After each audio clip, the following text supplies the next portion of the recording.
মেয়েরা বোনেরা যারা উপস্থিত, আসসালামু আলাইকুম।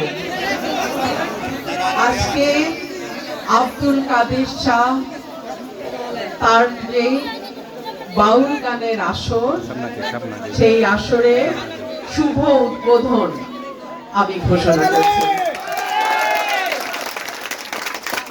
আমরা গত 18 মাস অন্তর্বর্তীকালীন সরকারের সময় দেখেছি কিভাবে একটার পর একটা মাজার ভাঙা হয়েছে, বাউল গানের আসরে বাধা দেয়া হয়েছে, বাউল গান যারা করেন তাদেরকে ধরে নিয়ে হেনস্থা করা হয়েছে, জেলে দেয়া হয়েছে।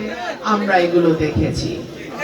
আমি জানি না আর কোন রাজনীতিবিদ প্রতিবাদ করেছে কিনা, কিন্তু আমি বলতে পারি সংখ্যা ধরে ধরে আমি প্রতিটা মাজার ভাঙার প্রতিবাদ করেছি।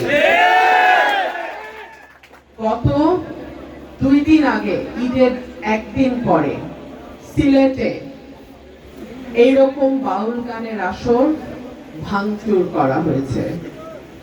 আমি স্পষ্টভাবে বলতে চাই, আমি যতদিন সরাইল, আশুগঞ্জ এবং বিজয়নগরের এক অংশের দায়িত্বে থাকব, আমার এলাকায় ওয়াজ যেমন হবে, কীর্তন যেমন হবে, বাউল গানের আসরও হবে। এবং সেই আসরে আমি কতটুকু উপস্থিত থাকতে পারবো কি পারবো না জানি না, তবে আমার সমর্থন, আমার সহযোগিতা সব সময় থাকবে। বাংলাদেশের কৃষ্টি, কালচার, সংস্কৃতি, একে লালন পালন, ধারণ করা এবং সামনের দিকে এগিয়ে নিয়ে যাওয়ার দায়িত্ব আমাদের। আমাদের কৃষ্টি সংস্কৃতি নতুন প্রজন্মকে জানানোর দায়িত্ব আমাদের। যারা বাউল গানের সঙ্গে যুক্ত, যারা মাজারের সঙ্গে যুক্ত, তারা কিন্তু আমাদের সংস্কৃতির একটা অংশ।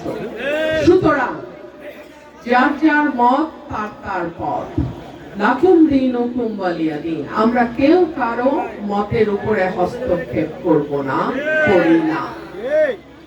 আমি আবারও সবাইকে শুভেচ্ছা জানিয়ে আজকের অনুষ্ঠানের উদ্বোধন ঘোষণা করছি এবং আমি নিজেও আপনাদের সঙ্গে উপস্থিত হয়ে গানের আসরে অংশ নিচ্ছি। ধন্যবাদ।